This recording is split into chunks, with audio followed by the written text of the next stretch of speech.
Praise the Lord, hallelujah. हम लोग प्रभु यीशु मसीह के बारे में आपको बताते हैं।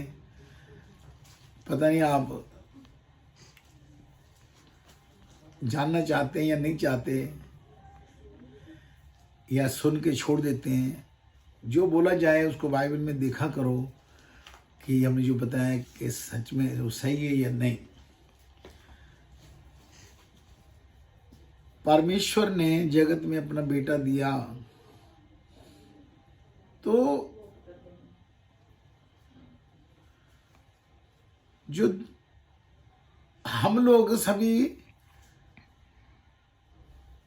उसको बेटा ना कह के उसको परमेश्वर कहते हैं, तो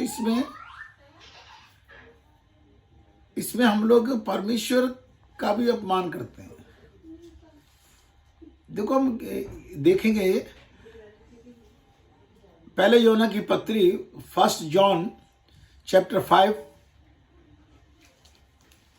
1 2 3 4 5 10 11 12 तक पढ़ो।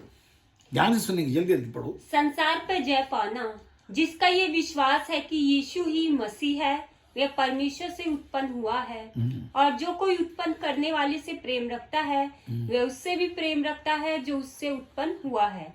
जब हम परमेश्वर से प्रेम रखते हैं और उसकी आज्ञाओं को मानते हैं, तो इसी से हम जानते हैं कि हम परमेश्वर की संतानों से प्रेम रखते हैं।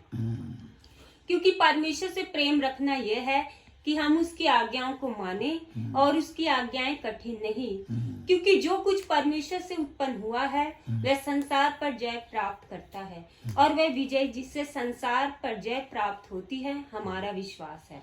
संसार पर जय पाने वाला कौन है? केवल वह जिसका ये विश्वास है कि यीशु परमेश्वर का पुत्र है। यही है वह जो पानी और लहू के द्वारा आया था, अर्थात देखो, यहाँ पे हमने ये बता दिया है कि अगर ये आपका ये विश्वास है कि यीशु मसीह ही परमेश्वर का पुत्र है, तो आप पूरे संसार में जय पाएंगे। कैसे पाएंगे? मत्ती की किताब में लिखा है, मत्ती 28 मैथ्यू चैप्टर 28 वर्सेस 18 19 20 में क्या लिखा है कि स्वर्ग और पृथ्वी का सारा अधिकार मुझे दिया गया, प्रभु यीशु मसीह कहते हैं।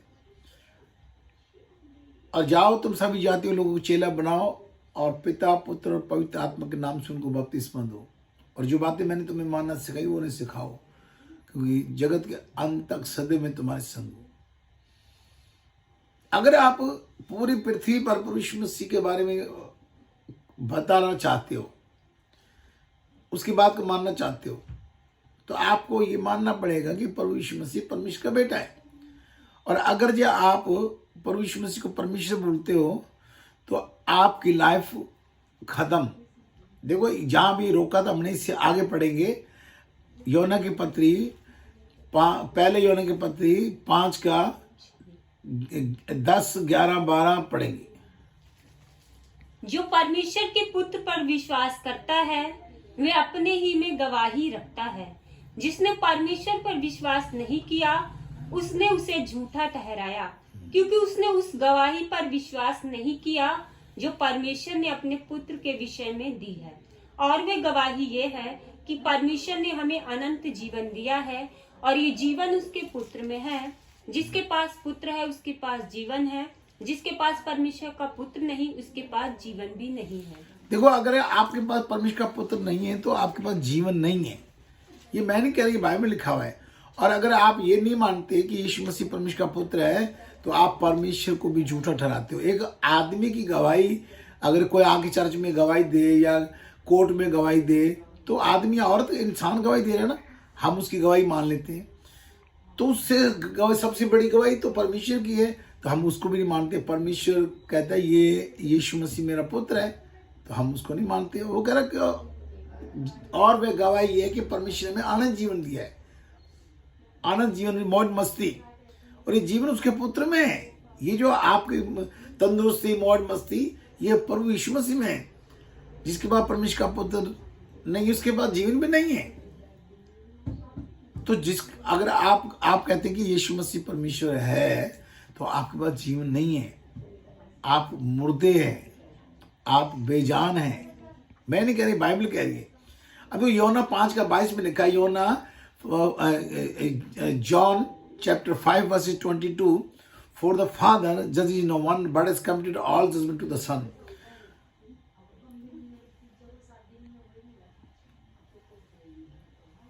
परमेश्वर ने प्रभु यीशु मसीह के बारे में ऐसी बात क्यों लिखी कि न्याय करने का सारा अधिकार पुत्र को सौंप दिया है।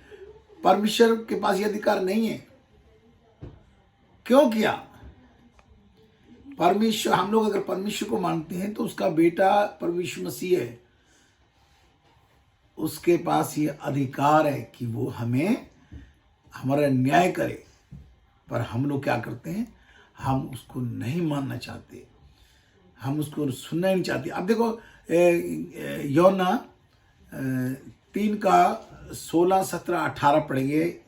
जॉन चैप्टर 3 verses 16, 17, 18 पढ़ेंगे।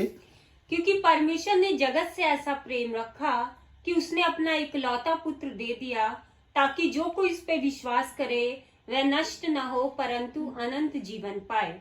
परमेश्वर ने अपने पुत्र को जगत में इसलिए नहीं भेजा कि जगत पर दंड की आज्ञा दे, परंतु इसलिए कि जगत उसके द्वारा उद्धार पाए। जो उस पर विश्वास करता है उस पर दंड की आज्ञा नहीं होती, परंतु जो उस पर विश्वास नहीं करता वह दोषी ठहर चुका, इसलिए कि उसने परमेश्वर के इकलौते पुत्र के नाम पर विश्वास नहीं किया। अभी देखो यहाँ पे साफ लिखा है कि परमेश्वर ने जगत से प्यार किया और अपना बेटा दिया है। पढ़ाने लिखाने को नहीं दिया। अगर उसको अच्छी तरह पढ़ोगे, हमारा वीडियो देखोगे, तो उसमें अपना बेटा उसने हमें खाने पीने के लिए दिया, उसका खून पीने के लिए, उसका मांस खाने को दिया है। और तुम्हें मैं दोष नहीं लगाने आया, पर यह है कि जिसने परमेश्वर के बेटे पे विश्वास नहीं किया कि वो परमेश्वर का बेटा इकलौता बेटा है, तो वो दोषी ठहर गया। ये मैं नहीं कह रही, परमेश्वर कह रहा है। तो यीशु मसीह परमेश्वर का बेटा है। अगर आप दोष मुक्त होना चाहते हैं, मुक्ति आपको चाहिए, तो सबसे पहले आपको ये मानना पड़ेगा कि प्रभु यीशु मसीह परमेश्वर का पुत्र है और परमेश्वर ने अपना बेटा हमें खाने पीने के लिए दिया है, तो आपका कल्याण हो जाएगा। उसकी जो आज्ञा है कठिन नहीं है परमेश्वर की। उसने सिर्फ इतना कहा कि परमेश्वर के बेटे पे विश्वास करो। हम विश्वास भी नहीं करना चाहते, और फिर बाइबल में लिखा है कि विश्वास करने वालों में चिन्ह भी होंगे। वो बीमार पे हाथ रखे वो चंगे हो जाएंगे, दुष्ट आत्मा निकालेंगे, अन्य अन्य भाषा बोलेंगे। तो अजीजों, हमें बाइबल में ध्यान देना है। यीशु मसीह परमेश्वर का पुत्र है। अगर आपको जीवन चाहिए, अगर आपको न्याय करने का सारा अधिकार परमेश्वर ने अपने पुत्र को दे दिया है। अगर आपको अपना न्याय कराना है तो परमेश्वर का पुत्र परमेश्वर मसीह आपको विश्वास करना पड़ेगा। और अगर आप जीना चाहते हैं या आपके पास जीवन आपको चाहिए, तो आपके पास परमेश्वर का बेटा होना चाहिए। Praise the Lord, hallelujah.